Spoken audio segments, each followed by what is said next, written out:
Welcome to the Black Anarchist Podcast, a channel where critical thinkers come to learn and grow. Through pedagogical discussions, we challenge the status quo, conventional narratives, and present raw truth. So, today we're going to discuss my book, which is called Blame It on Address The Manufacturing of Black Homophobia and Performative Masculinity. But before we get into that, I have some matters I want to address while people are still finding their way to the channel. Um, I started doing a live stream. I guess that was last week, and I wasn't feeling well. And since there was nobody here, I didn't finish it. I'm just going to basically quickly give an overview of what I wanted to say. So during Black History Month, I made some videos dealing with race, and somebody decided to throw shade at me and say that I talk white, and that because I was exposing racism, that made me a virulent racist. Um, that wasn't a very good argument. The thing is that my channel, I'm very critical of the Black community, and I do focus more on the Black community. But I'm not going to tear the Black community down without building them back up. So I've criticized Black mothers, Black fathers. I've criticized Black men for their criminality. I've been self-deprecating about myself and my suicidal ideations. I've talked about my parents. And so if I can make critiques about the Black community, and this book does that also, this book is very critical of the Black community and their homophobia. I'm not sure what makes you think that I'm not going to eventually circle back and make critiques about the system of white supremacy. Everything that I said in those live streams were completely factual. I'm not sure what your contention was. I did not say anything that was offensive, and I tried to be as objective as possible. So to say that I talk white and to say that I'm a virulent racist, by the way, I don't take that as an offense to say that I talk white. That's the reason why I had to change the name of my channel to the Black Anarchist Podcast, because so many people kept saying that they thought I was white. So I have to go on camera periodically to show that I'm not white because so many people said that I was white. But I do not take offense that you think that I'm white. I know you thought that was an insult, but to me, when you say that I talk white, what you really mean is that I sound intelligent. So, um, with that being said, I don't know if that was a waste of bandwidth for me to address that, but that was the crux of my what my last live stream was going to be about. With that being said, we're going to go ahead and get into this book. So, I'm going to get started by reading the author's note. Um, okay, where is that link? Here we go. Hey, where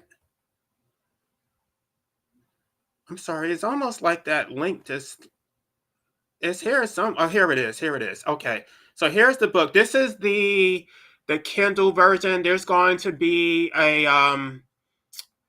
hardback, a hard copy, and there's going to be a paperback version also. So right now the only the Kindle version is available because I still have a few days to make some final edits. So um I'm going to read the author's note, and then we're going to talk about that. We're going to get. I don't want to give too much away, but we're just going to talk about what the book addresses. So here's the author's note. Life is a relentless journey of self-discovery shaped by adversity and the pursuit of truth, from childhood struggles to navigating identity in a world that demands conformity. My experiences have forced me into someone I never anticipated becoming.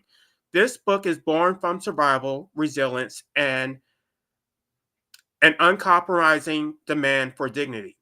Blame It on a Dress is more than a title, it's a symbol. It represents the scapegoating of Black men who defy traditional masculinity, the way of gender nonconformity embodied by the dress. Becomes an easy target for deeper societal dysfunction when the weight of systemic oppression feels unbearable. Blame flows downhill, landing squarely on those perceived as weak, soft, or other. The Black community has scapegoated Black gay men for everything from the breakdown of the Black family and youth delinquency to perceived obstacles to political progress, economic stability, and negative representation. According to this narrative, the community's problems would magically disappear if Black men simply stopped wearing dresses and put on pants. But this misplaced blame is more than prejudice, it's an inheritance. Homophobia within the Black community did not originate from African tradition, but from colonialism. European colonizers, determined to dismantle African societies, imposed rigid gender binaries and weaponized religion to suppress anything that challenged their patriarchal ideals. Black men in dresses, or more broadly, Black men embracing vulnerability, femininity, or queerness, became symbols of defiance against an oppressive order. Colonizers taught us that defiance was dangerous, and generations later, those lessons still linger. But this book is not just about history, it is a reckoning with the present, a challenge to the hypocrisy, ignorance, and internalized oppression that persists within our community.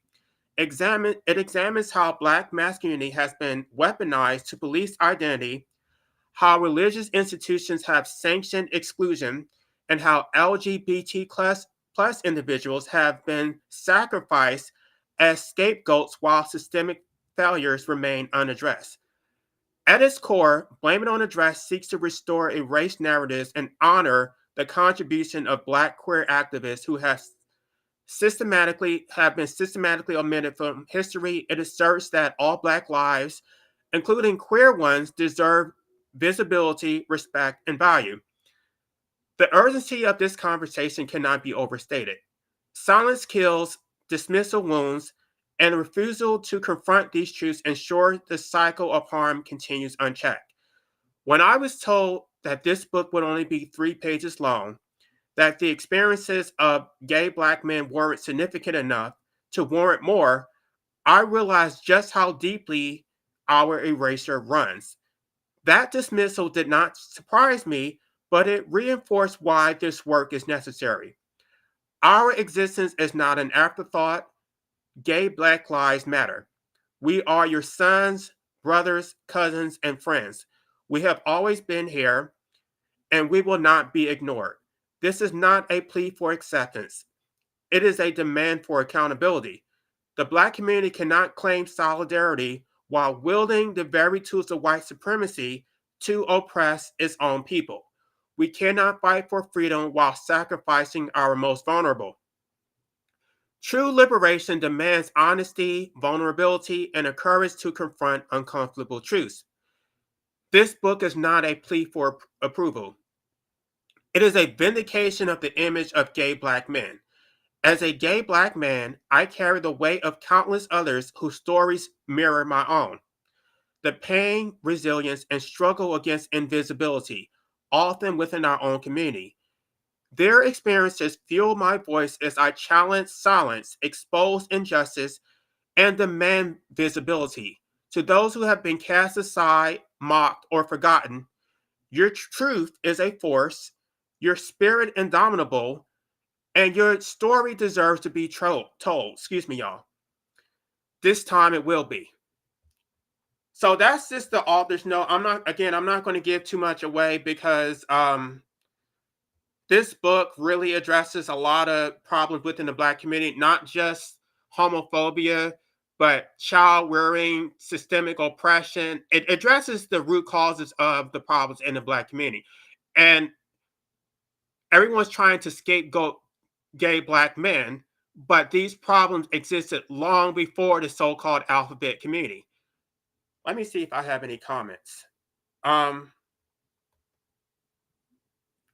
I'm always here alone because I'm not compatible with this world. Everyone is expected to be straight, have kids, and follow gender norms. This leaves me alone most of the time.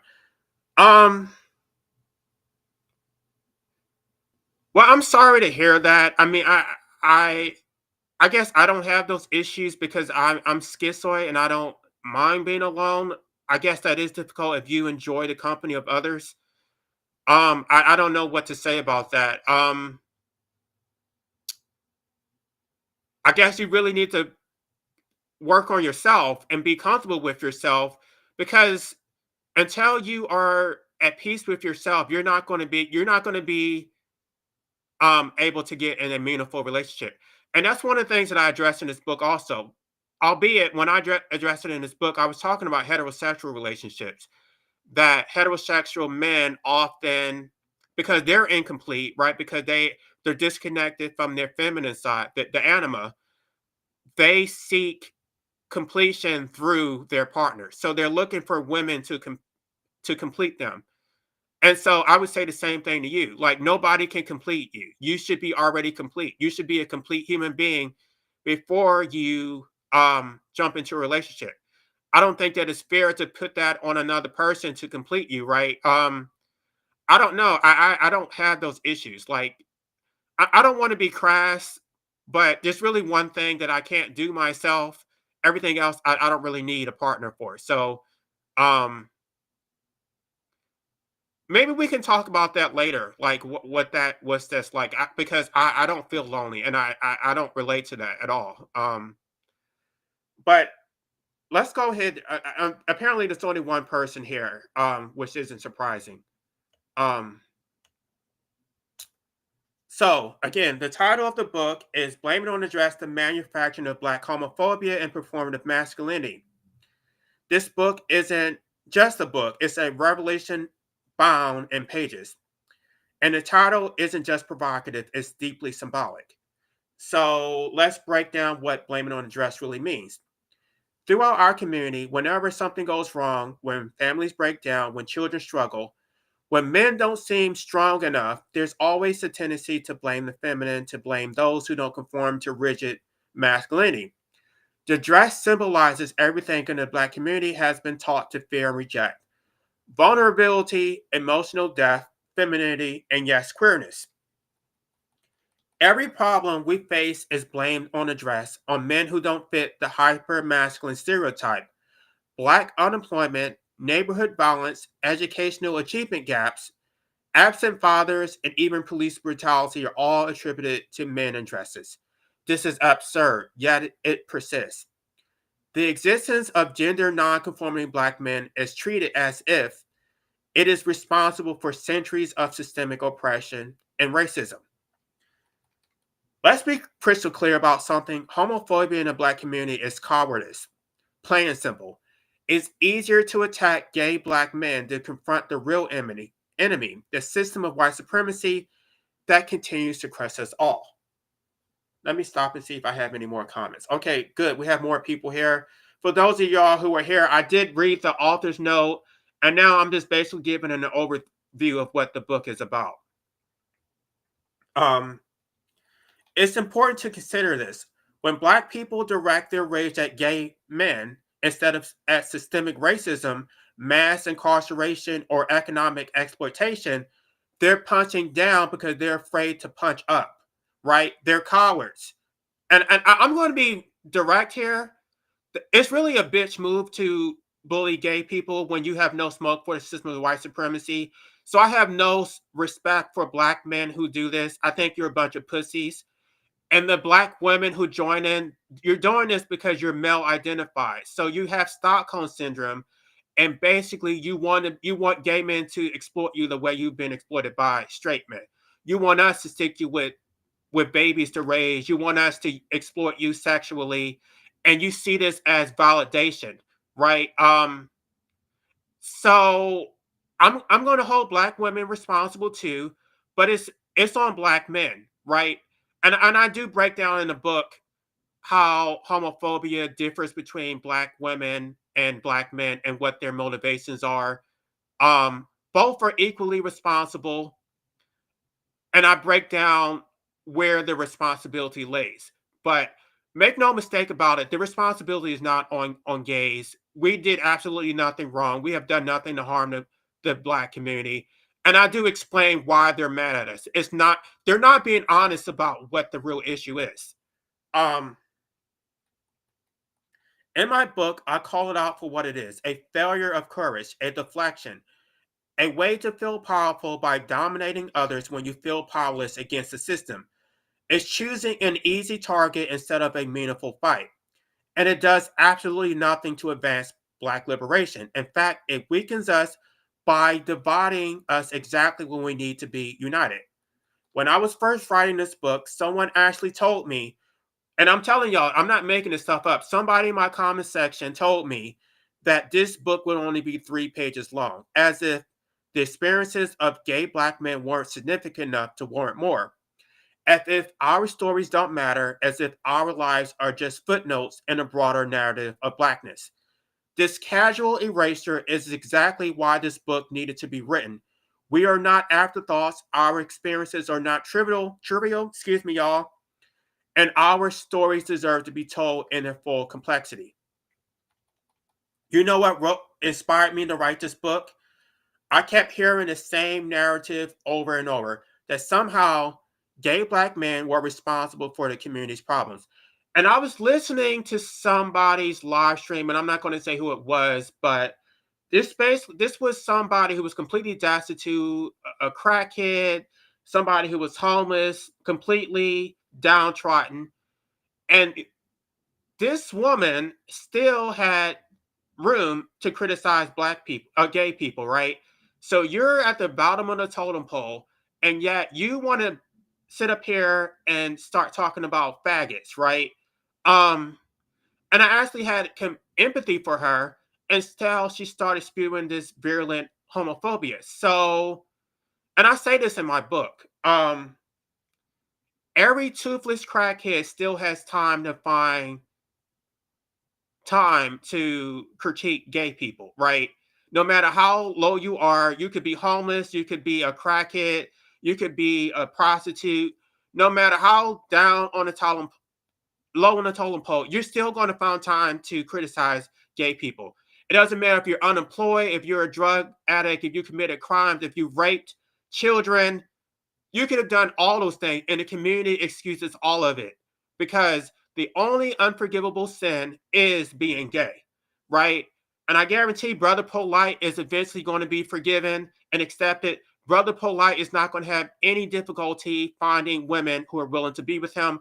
R. Kelly did not have any difficulty finding women to be with him. It doesn't matter. You can do anything. The one thing you can't do is be gay. And the reason why is because the image of the black man is performative. It's about a fake image of masculinity, right? So they spend so much time putting on these airs of performative masculinity, they don't actually put in the real work of being actual masculine men, right? And I also break down the anima, which I don't want to get into ahead of myself, the anima and the childhood development. I talk about that, how you're not allowed to develop the feminine, then you don't actually become masculine. It's performative, right? The whole development, the natural development is that you become feminine first. You're allowed to bond with your mother, be feminine, develop your feminine side, and then become masculine. But in the black community, you're not allowed to do that. You skip a step where, I don't know, somewhere around 2 years old, you're expected to be the man of the house. Um, no, this is the reason why the black community is so dysfunctional because other communities don't have this dysfunction, right? They're allowed to be feminine when they're children, right? They're allowed to be children. They're allowed to bond with their mothers and develop masculinity in a holistic manner. But no, black boys are expected to be the man of the house somewhere between the ages of 2 and 5 years old. Um, maybe I'm exaggerating, but it's at a very young age, and I've seen it. I've seen it where you're 6 years old and now you're responsible for being a caretaker of your younger siblings. I was the man of the house when I was 8 years old. My mom told me I was the man of the house. I was responsible for, we had rodents. I was responsible for doing that, for taking those rodents out. Even though I had an extreme phobia, taking the trash out, I was the man of the house. I was never really allowed to be a child. It's so dysfunctional. Um, Let me see if I have any comments. No, no comments. Okay. Okay, so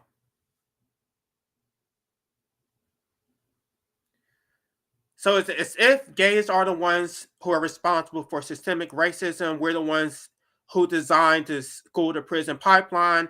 It's as if we redline neighborhoods and deny the black community loans. As if we created ourselves and were not raised by heterosexuals. The irony is stunning. Straight people have given birth to us, raised us in their households, taught us their values, and then have the audacity to act like we're some foreign invasion rather than their children, their siblings, and their relatives.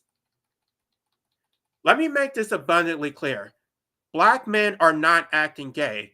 What you're witnessing is rebellion, a fierce, necessary rebellion against having their femininity violently beaten out of them. Right. So this is what I address in the book.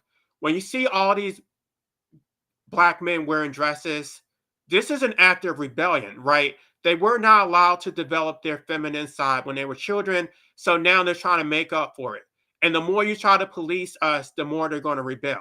Leave us the fuck alone and maybe and give us the space to actually be masculine.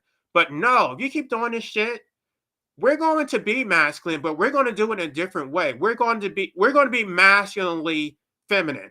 We're going to aggressively push our femininity in your faces.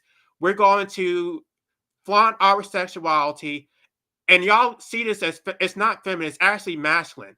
Because when you see those men in dresses, that is an act of aggression. And they know what they're doing. There's nothing passive about that. They know exactly what they're doing. They are fighting against this oppression. And I think this is really a wasted issue. It's necessary, but it's actually a wasted use of resources, right? We really should be focusing on systemic oppression, but the problem is that we can't move forward because we need to address this first. Um, because this isn't just about homophobia. This is about performative masculinity. This is about the abuse of children.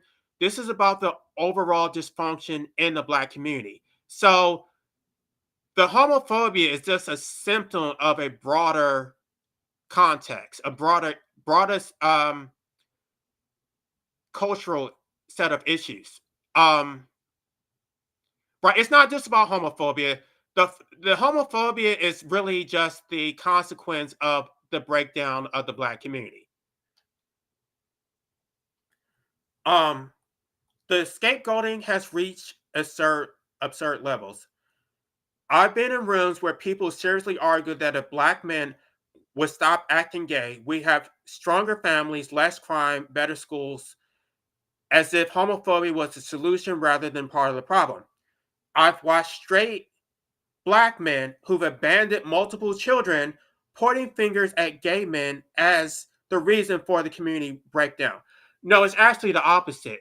Um, the Black men's abandonment of their children is what's leading to this so-called. If you want to call it a crisis, we can call it a crisis. If you want to say that men in dresses is a contagion that needs to be thwarted, we can run with that narrative, but you still need to address who's doing this, right?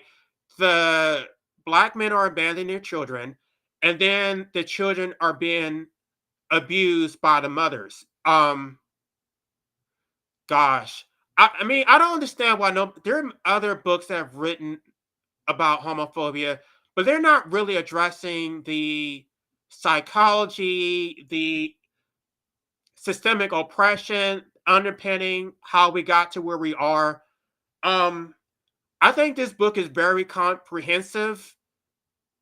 Um, and it's very long overdue. I don't understand why nobody has written a book like this. Nobody is really. I think what it is that they're being so passive. They're really trying to walk a fine line and not really call the Black community out for their fuckery. And I'm sorry, I'm not willing to accept responsibility for a problem I didn't cause. I did not breed myself into hell. I did not create myself. I did not raise myself.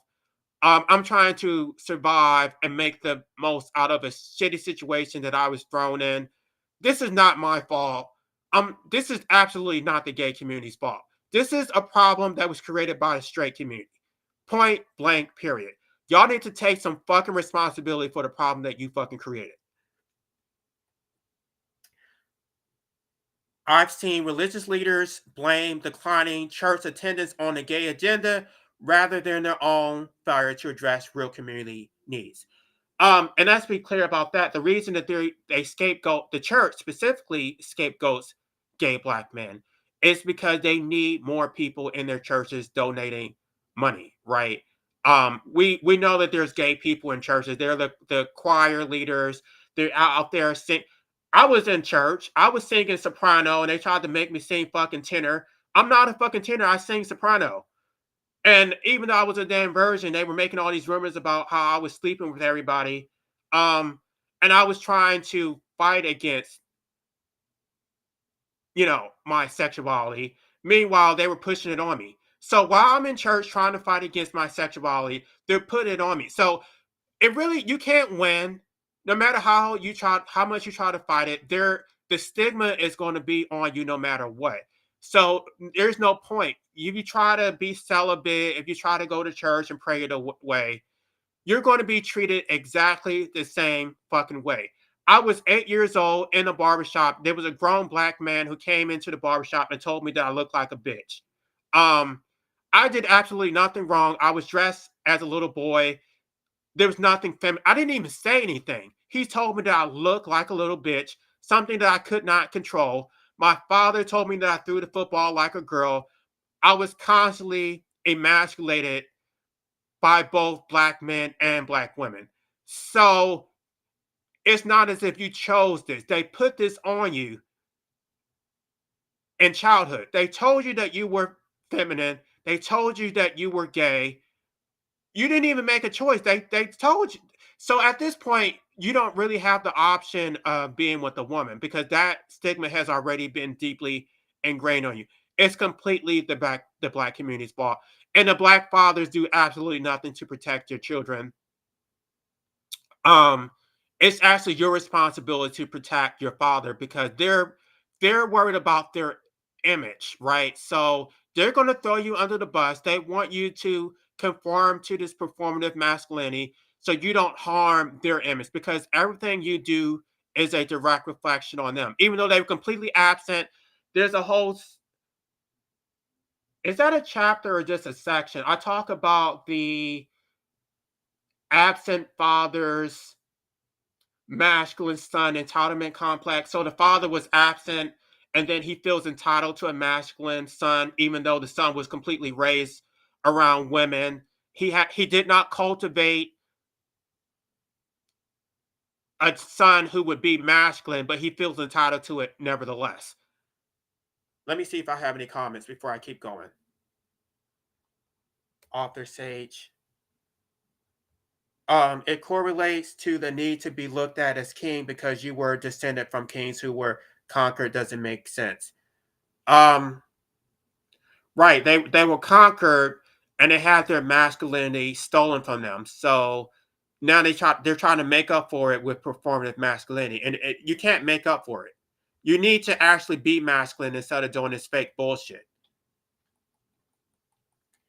In this book, I deconstruct the dangerous myth, the idea that gay black men are somehow responsible for undermining the black community.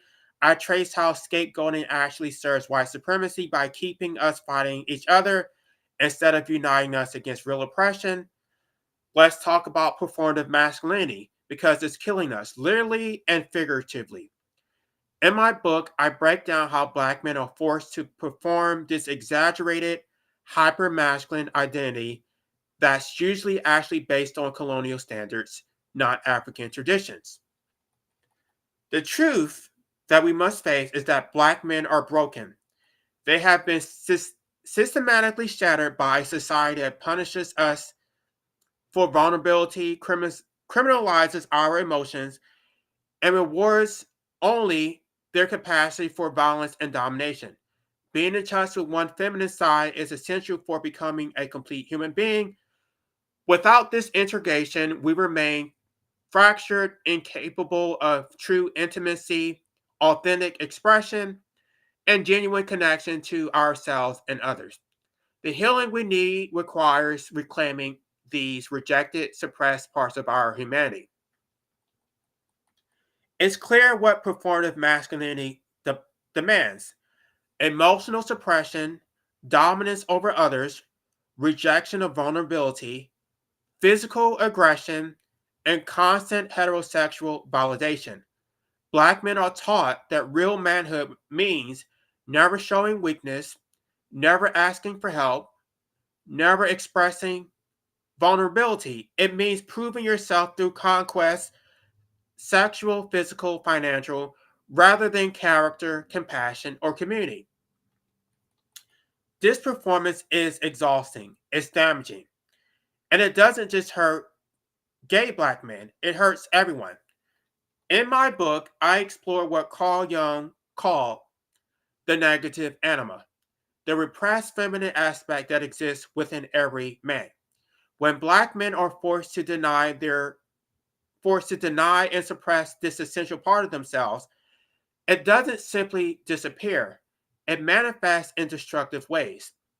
The feminine energy that should be integrated and expressed healthily instead becomes twisted and projected outward, often in the form of misogyny, homophobia, and violence. What most people don't understand is that many pre-colonial African cultures were matriarchal and sexually fluid. They embraced both masculine and feminine energies, recognized multiple genders, and accepted various forms of sexual expression. These weren't societies dominated by hyper-masculine warriors. They were balanced communities where feminine wisdom was honored and where gender wasn't a rigid binary. Colonizers didn't just bring Christianity and capitalism, they systematically destroyed these fluid understandings of gender and sexuality, replacing them with Victorian European norms. It hurts straight black men who live in constant fear of being perceived as soft, who carry mental health burdens that they can't express, who die earlier because they won't go to the doctor, who can't form deep friendships with other men because they're afraid of appearing as sus. It hurts black women who deal with partners incapable of emotional intimacy, who shoulder the burden of emotional labor in relationships, who face domestic violence from men who were taught that aggression equals strength. It hurts black children who grow up without fathers because those men were taught that manhood means financial provision alone, and that if they can't provide, they disappear rather than find other ways to be present. And here's the bitter irony: the community complains about the consequences of what it creates. We beat the femininity out of our boys, then complain when they become emotionally detached men. We punish them for showing vulnerability, then wonder why they can't connect emotionally with their partners and their children. We teach them to suppress their feelings, then ask why they resort to violence. We cut them off from their full humanity, then blame them for not being fully human. The consequences are devastating. Black men who can't form secure attachments. Black men who don't know how to nurture their children. Black men who can only express anger but no other emotion. Black men who are present physically but absent emotionally. And all because we refuse to let them develop and integrate their feminine side, their anima, their capacity for nurturing, empathy, empathy, and emotional depth.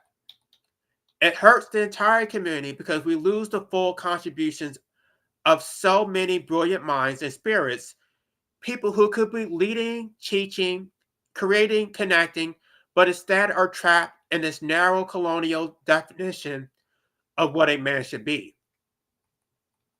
In my book, I trace how performative masculinity isn't strength. It is a prison. It is a colonial construct designed to keep black men competing against each other instead of collaborating, focused on dominance instead of liberation, and ultimately serving white supremacy while thinking they're resisting it. What the black community desperately needs is real masculinity as opposed to performative masculinity. And here's the key highlights many miss. Real masculinity can only develop when children are first allowed to nurture their feminine side. The strongest, most confident, most effective men are those who have integrated their masculine and feminine energies, not those who have violently suppressed half of themselves. When boys are allowed to be nurturing, emotionally expressive, and vulnerable first, they develop the secure foundation needed to express healthy masculine energy later. Without that foundation, we get brittle, defensive, hyper-masculine performances rather than authentic strength. And let's address another harmful myth, the lie that black boys are coddled. I can't tell you how many times I've heard this dangerous narrative that black mothers are too soft on their sons, that they're weakening men because they're not tough enough on our boys. This is absurd. The data shows the exact opposite. Black children face harsher discipline, are more likely to be physically punished, and are held to stricter standards than their white counterparts. Black boys, in particular, are adultified from an early age, expected to man up when they are still just children. The truth is that beating children doesn't make black men tough, it makes them docile. Study after study shows that harsh physical discipline doesn't create strength or resilience. It creates compliance.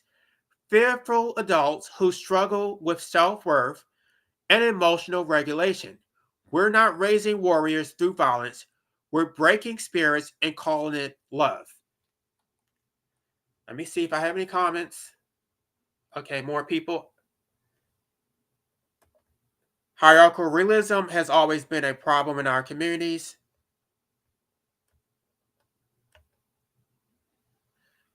I'm not sure what that comment was. If you want to rewrite that, I'd be interested to hear what you have to say. Um,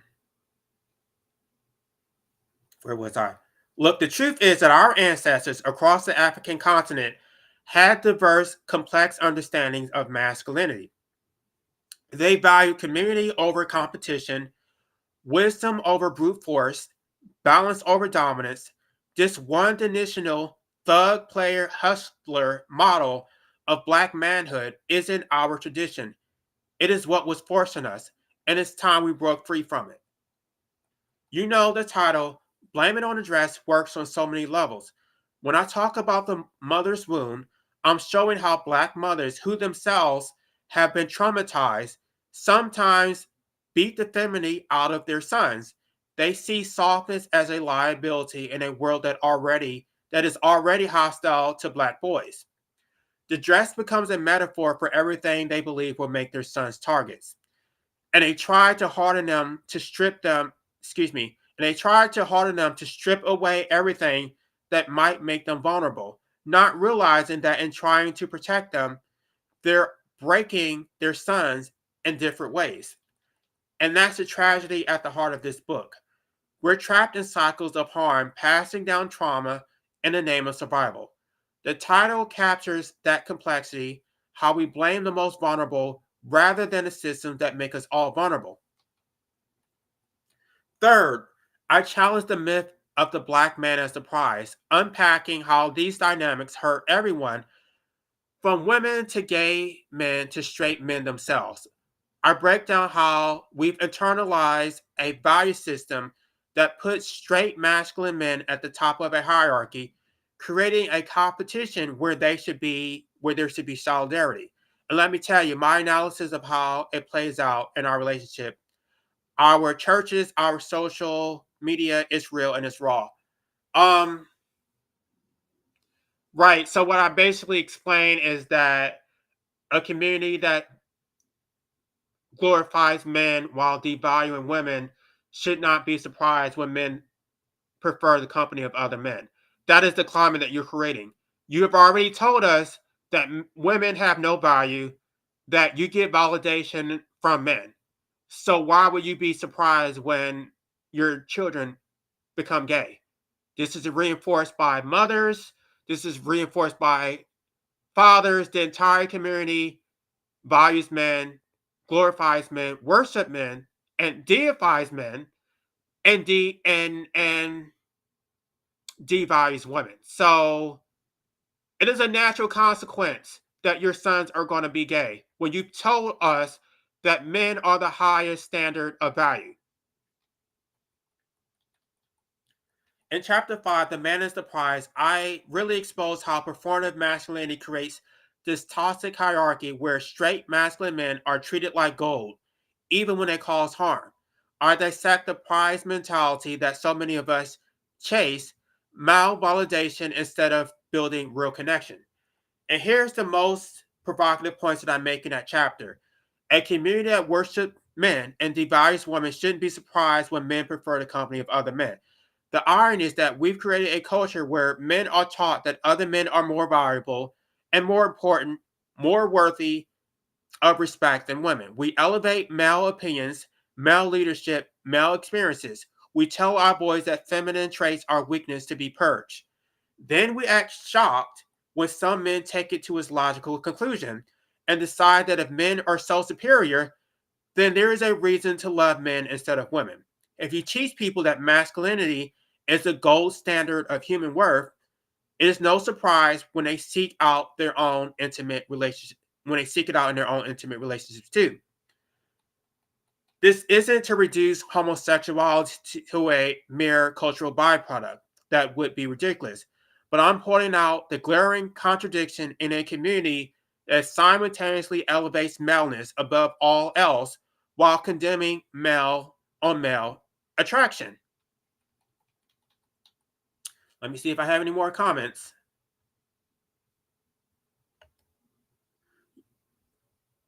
Yeah, well, I point this out in the book. I know. Well, first of all, the black community, black children in the black community, most children are raised by single mothers. So, of course, the abuse is being done by the women.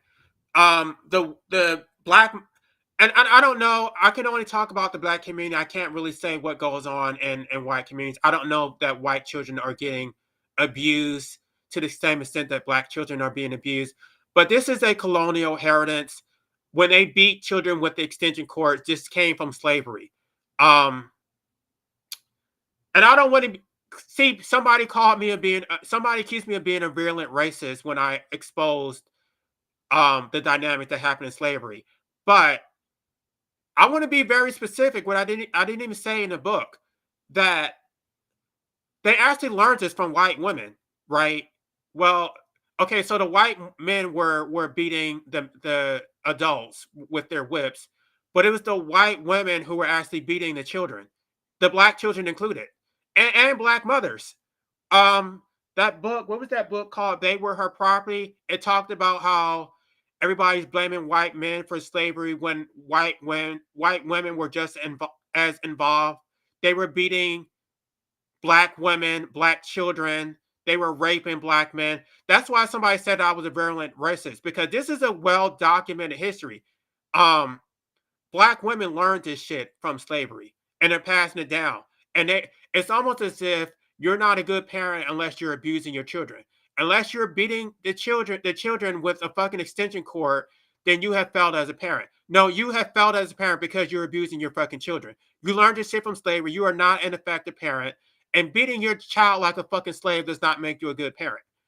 Um, I know I'm going to receive a lot of pushback because people are going to say that, oh, I was abused, so therefore that justifies me abusing.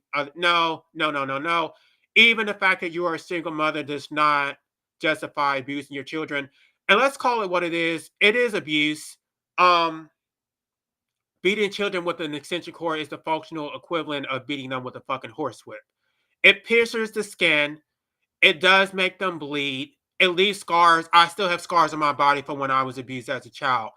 It's essentially the same thing as slavery. Um,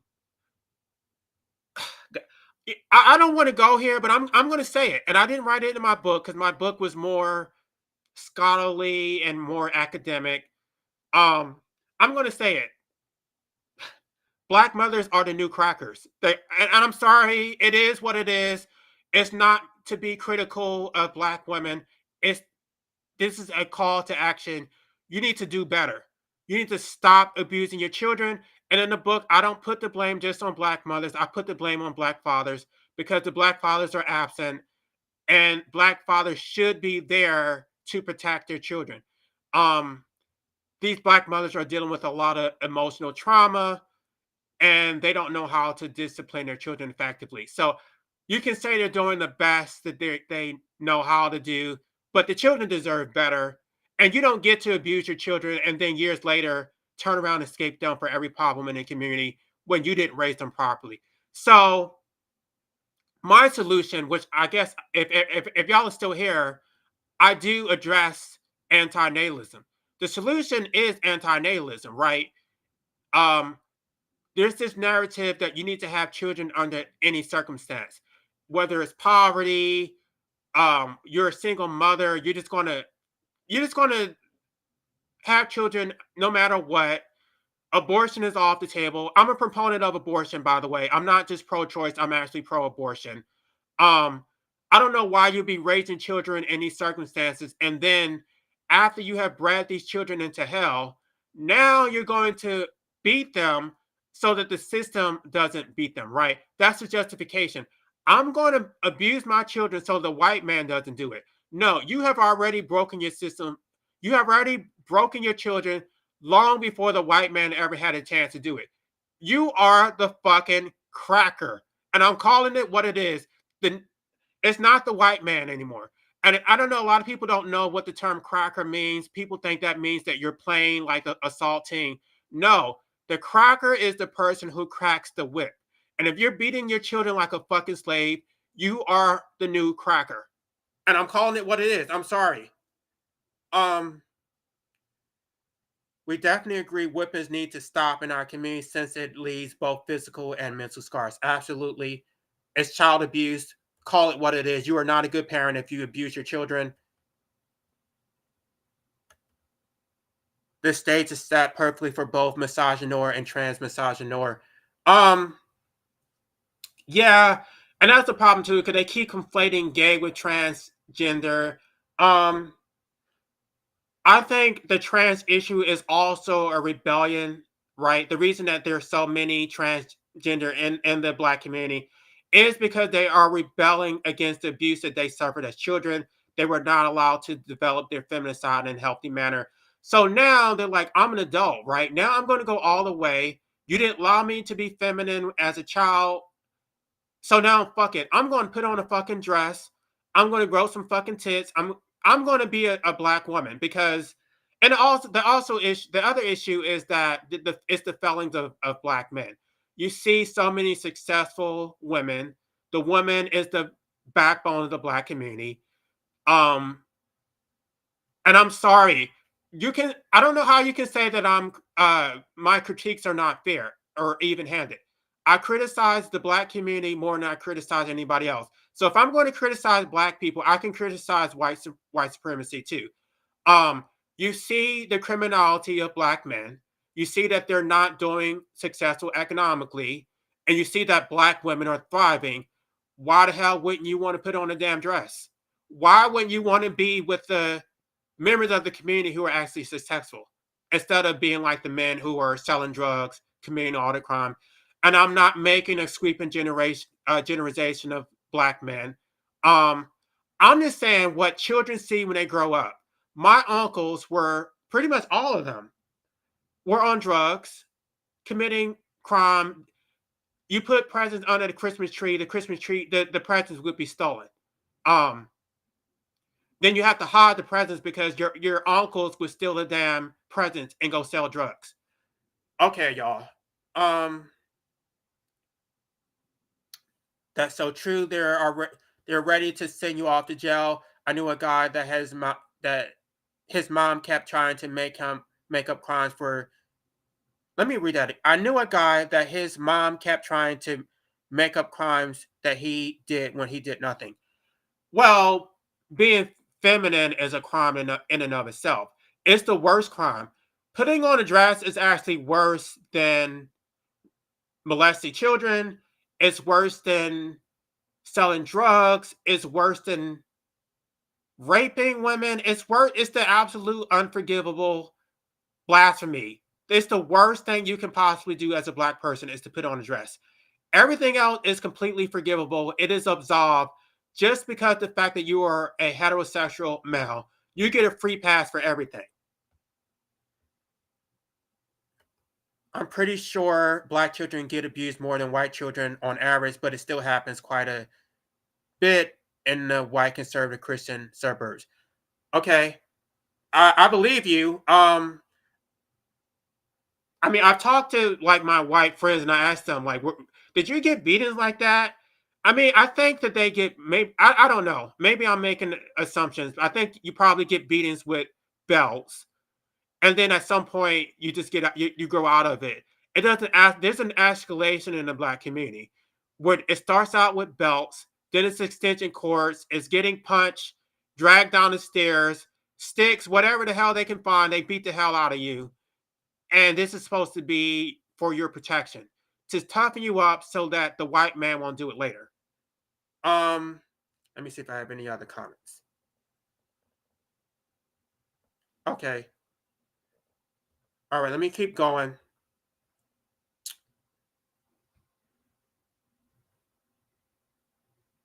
Meanwhile, we'll reject men who are present fathers, supportive partners, and community builders if they don't fit into the narrative masculine stereotypes. And here's something that might surprise people: performative masculinity isn't something that isn't just, excuse me, and here's something that might surprise people: performative masculinity isn't just something straight men do. In my book, I also talk about how it shows up in gay communities. The bottom shaming, the masculine for masculine dating profiles, the hierarchy that elevates masculine presenting men over feminine ones is all part of the same colonial trope. We internalize these values even when we're harmed by them. I do talk about that in a section. I talk about bottom shaming. Um, that even when they are bottoms, they don't want to accept the title of being bottom. They'll claim that they're versatile, even though when they're exclusively being penetrated, um, it all boils down to the performative masculinity. I talk about how straight men come to the gay community to exploit us for financial resources, to use us for sex, all the while still claiming that they're straight.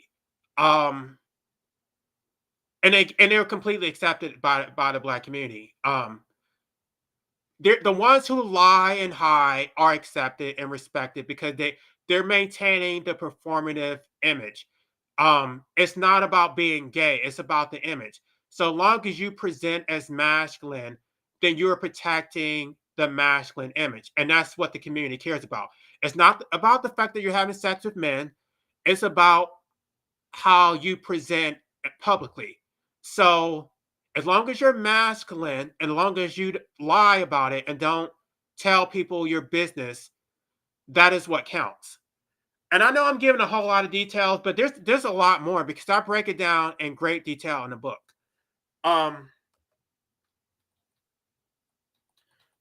One of my most controversial chapters examines how straight men who perform the most aggressive masculinity are often the same ones secretly seeking validation from gay men, emotionally, financially, even sexually. These men are broke, right? They're basically incels who can't get women, and then they come to the gay community because they know they have easy access. Um, I can't even tell you how prevalent this is, and I know those who are in the gay community know this. They come on the gay apps asking, "Are you generous?" Right? Because they're broke. They don't have any money. They cannot survive without the gay community. And then they have the audacity to completely disrespect us. This performance becomes a cover for deeper insecurities and desires that can't be expressed openly. It's a complex, messy reality that often needs discussed honestly if we're ever going to heal. Fourth, and this is crucial, I reclaim our erased heroes. The erasure of queer black civil rights leaders from our history books is nothing short of criminal. Let's be clear about what I've documented in my manuscript. Bayard Rustin wasn't just involved in the civil rights movement. He was its architectural genius, the mastermind who organized the 1963 March on Washington, who mentored Martin Luther King Jr. in nonviolence resistance, yet he was forced to operate in the shadows because of his sexuality. James Baldwin, whose prophetic writings on race still guide us today, was pushed into exile in France partly because America couldn't handle his brilliance as a gay black man. Audre Lorde, whose Sister Outsider gave us frameworks to understand intersectionality before the term existed, was marginalized even within feminist movements. Alvin Ali, whose dance company celebrated the fullness of Black experience, had to hide his sexuality while creating art that healed our collective soul. Essex Hemphill, whose poetry spoke truth to the AIDS crisis as it devastated Black communities, has been virtually erased from the literary canons. Also, there's Marsha P. Johnson, a Black transgender woman who helped spark the Stonewall Uprising. She fought for everyone in the so-called alphabet community, yet her pivotal role in the LGBT plus rights is barely acknowledged in mainstream narratives of either Black or queer history. These aren't just names to memorize. These were revolutionary Black minds who fought for all of us, while their own community often rejected them. Their erasure wasn't accidental, it was strategic. By removing these queer Black voices from our history, those in power ensured that each generation had to start the fight for recognition anew. This erasure is part of a broader pattern. Throughout history, the contribution of Black civil rights leaders, especially those who were queer, have been systematically erased or minimized, while white America sanitized Martin Luther King, turned Malcolm X into a caricature, and completely wrote by Rustin out of the narrative. They pick and chose which parts of history to remember, which leaders to elevate, which movements to acknowledge. But the erasure of queer Black civil rights leaders has been pushed particularly. Let me read that sentence over. But the erasure of queer Black civil rights leaders has been particularly complete. Their sexuality was used as justification to push them to the margins, to dismiss their work, to question their commitment to racial justice. The straight Black men who dominate our historical narratives were often the same ones who pushed their queer colleagues out of leadership positions, who forced them to work behind the scenes, who used their sexuality as weapons to push them out of the movement. In my book, I connect the dots between the historical erasure and the continued marginalization of Black queer voices today.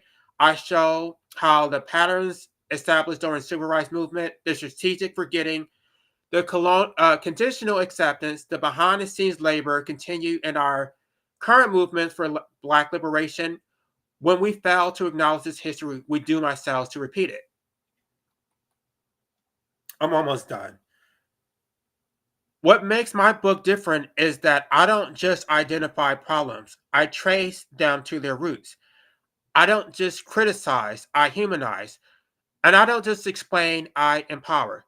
The final chapters offer a vision of what Black community could look like if we embrace all members instead of policing each other. Chapter 9, Homosexuality as an Act of Defiance, is powerful. This chapter explains why the title Blame It on the Dress is also about rebellion.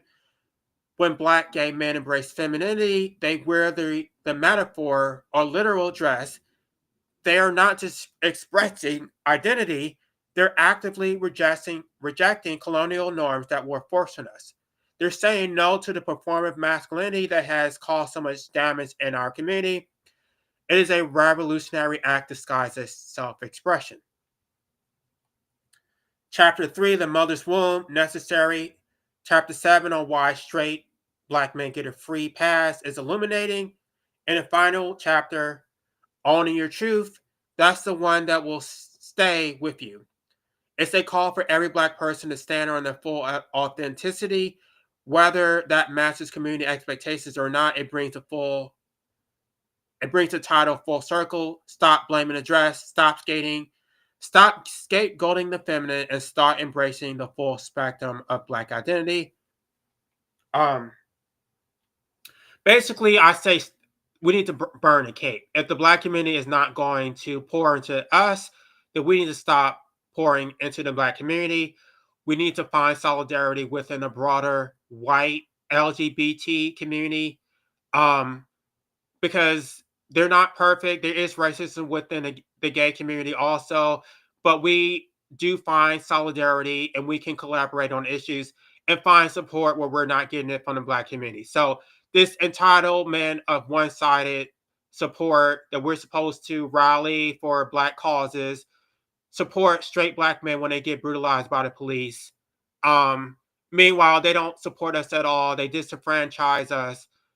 Many of them would actually discriminate us when it comes to employment, while they will complain about racial discrimination. They're actively employing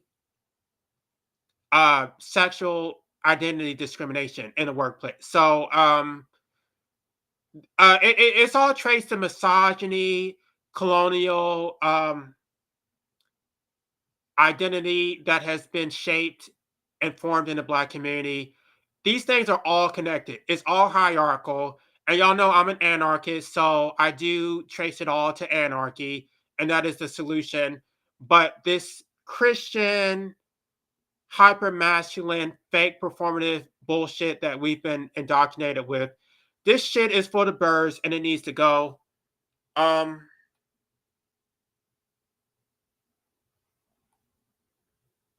yeah, we keep talking about how we need to ignore homophobia. We keep told not that we need to ignore it. We're told that the Black community is not homophobic at all. That this is a figment of our imaginations. None of this is going on. We're not being abused. We're not being discriminated against. We're not being called faggots. We're not being scapegoated for every problem in the Black community. This is all a delusion. This is a figment of our imagination. We're making this shit up, right? Um, So this book isn't a comfortable read. It's not. It's very emotionally taxing. It holds the Black community accountable. Because so often we always want to blame the system of white supremacy. Um, I can say the system of white supremacy may have started homophobia, but we've maintained it and we're perpetuating this oppression, and you can't blame the white man anymore. This is something that you are actively perpetuating and you need to be held accountable for it. So, um, let's see, is there anything else? Let me see if I have any more comments.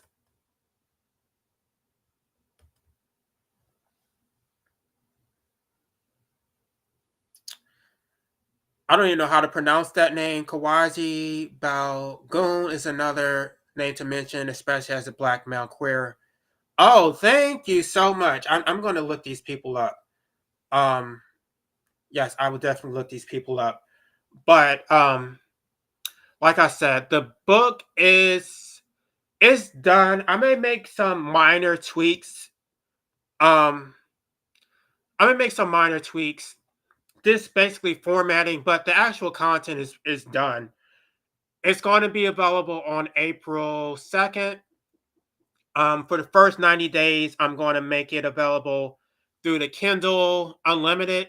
So if you have a Kindle limited, a Kindle Unlimited subscription, you can essentially read it for free.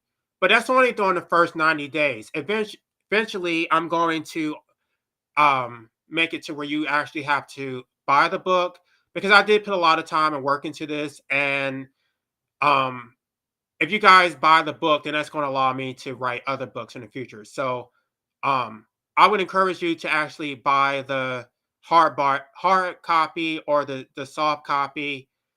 But if you read the Kindle version, that's also, and not only did that, when you read the book, I need you to actually rate it also and put comments in there so that other people will want to read it also. I think this book was very thoughtful, very impactful. Um, I'm basically giving voice to so many gay black men who have been scapegoated for every problem in the black community. So I'm yeah, the blame game does get old. I don't even understand what gay black men have done to the black community other than being the victims of the straight community's abuse and neglect and exploitation.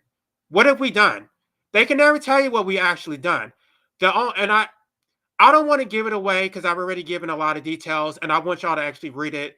But I do give the motivations for homophobia from black men and black women.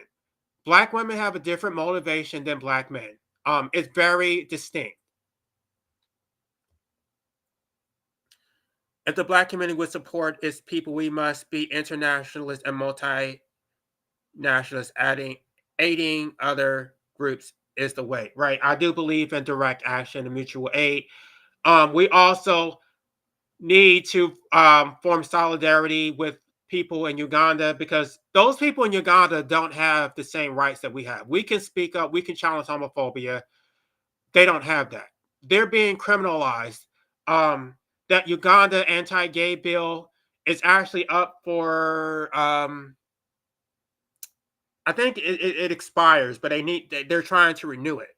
That Ugandan bill actually criminalizes homosexuality. You can be in prison for 20 years or life. No, you can be in prison for life. And you can actually have the death penalty imposed on you just for being gay. So these people are so ignorant. They think that homosexuality is a Western import. Is actually the opposite. They learn to be homophobic through the indoctrination of Abrahamic religions, through Christianity and Islam.